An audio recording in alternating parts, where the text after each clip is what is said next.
Hello, everybody. Scott Golden here with the Pro Wrestling Logic YouTube channel and the NXT review series for the 27th of April 2010.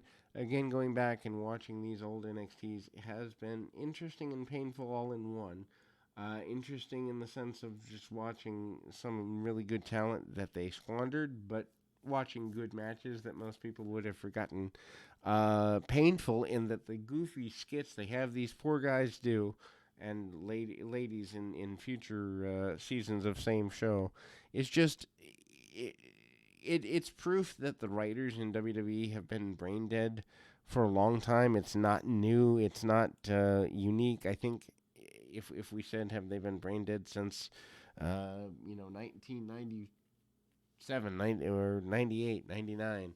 I think it would be fair to say we're going in on 20 years of just complete idiocy with most of the writing staff and some of the things that we see in these uh, NXT segments speak to that. And I don't think they're bad people. I just think what they allow themselves to be bullied by a billionaire, otherwise known as Vince McMahon, into is just goofy.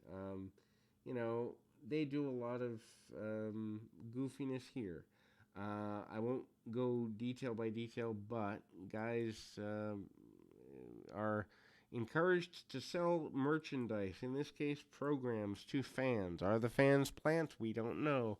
Do the fans actually want to buy the stuff? We don't know. Is it actual money changing hands? We don't know. What we do know is it's a waste of a long time, money being passed out around the program on a wrestling show, which I don't know, maybe have wrestling matches and wrestling storylines and not goofiness.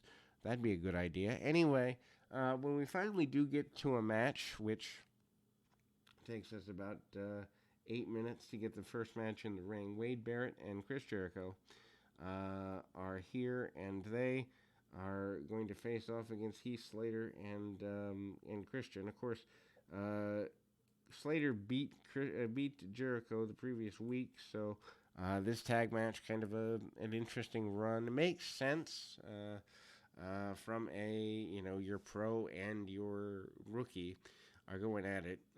Slater has the crowd behind him this week, as one would expect with the previous week's affair. Wade Barrett, who probably is the most promising rookie at the time, comes in and tries to go at Slater. Slater ducks behind. Basic wrestling here. Nothing to write home about, but a good cut off by he and Christian. Finally, a couple of cheap shots later, and we get Jericho and Christian in there, and Jericho is showing some very manic and frustrated states of being. Nothing wrong with that, but it's just character development, I guess. Anyway, backdrop suplex style by Jericho. Jericho, not particularly happy with being in the ring in this scenario. Heath Slater has amazing facials, which guys should really look at if they're trying to make it. Just his concern for Christian while he's on the outside of the ring, and then he comes back in, shows really good fire. And then leaping neckbreaker kind of slips off the back, doesn't get all he wants on it, gets enough to get the near fall, but anyway, Wade Barrett gets nailed with a flying Christian as Christian hits a crossbody on Barrett and then a dive to the outside. Christian, who I think finally is hitting some sort of stride in AEW now, all these years later, at the time was sorely underused, I think, in my opinion. Anyway, near fall again by Slater, who gets another almost win with the inside cradle, but Jericho comes up, nails the code breaker, and gets a win. Daniel Bryan, by the way, is supposed to sell uh, programs, but he puts himself over as being eco-friendly and not caring about money and not capitalistic, so he gives away lots of stuff. Carlito and Tarver are talking earlier today, and there's not a lot of interest there in that story. Tarver basically looks angry all the time and doesn't agree to do challenges and all of that. Carlito is in real life uninspired. Needless to say, Tarver makes his way out and goes into the ring. They give a highlight film to Tarver, who drops the keg in previous weeks and all of that. People laugh at him and all this. Needless to say, Tarver does have a good body. Is very aggressive. Carlito out there with him while he gets ready for his match, as it were. And I mean, that goes, I guess, according to plan, if you want to say that wasting a guy is a good plan. Anyway, Darren Young is his adversary here. Young, of course, having issues in the previous weeks with his, I guess, mini pro in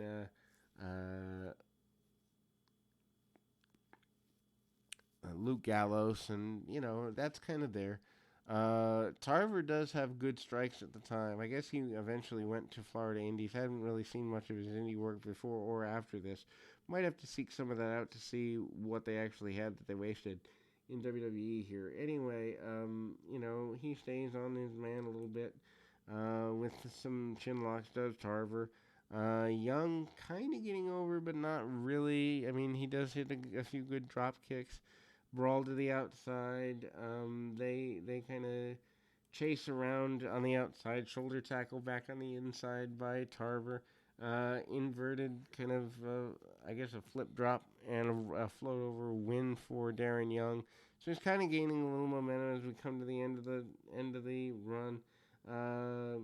More program selling on the outside, and then we go to highlights of Monday Night Raw that virtually no one watching this show would probably care about, because if they cared, they would have watched the show.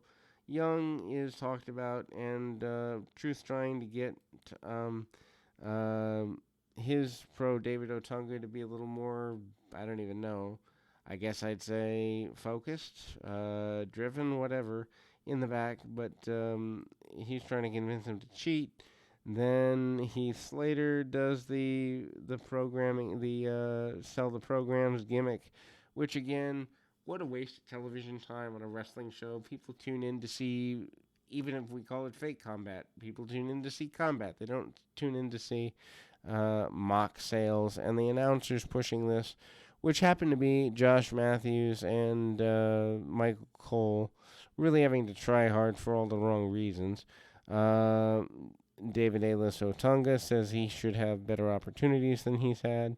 Then we see Miz out there with the U.S. Championship. He's trying to call out his pro, Daniel Bryan, which, again, he basically says that he cannot fight because the Big Show punched him out on the previous Monday Night's Raw. Big makeup job there, and so Daniel Bryan has to stand in for The Miz here, which, again, they give them, I don't know, a matter of about 4 minutes. Skip Sheffield is in there, and Miz is less than happy, complaining to the referee. Daniel Bryan is made to come in, and Sheffield, is kind of here. Miz does the whole I can't talk because my face is swollen gimmick, and they give this whole segment about 3 minutes. How do you get anything over in 3 minutes? Obviously, the payoff for Daniel Bryan and The Miz will eventually exist, but Bryan, who has yet to win, does come in with some aggression. He manages to do everything he possibly can, stays right on his guy, his dropkick in the corner, and doesn't get all he wants on it, but manages to, make it look like he's at least a competitive fighter here. The angle that comes out of this in the weeks and months to come, which obviously will make sense. Backpack stunner by Skip Sheffield, who wins with relative ease here. And we move on to the next in the series. We'll be back right after this.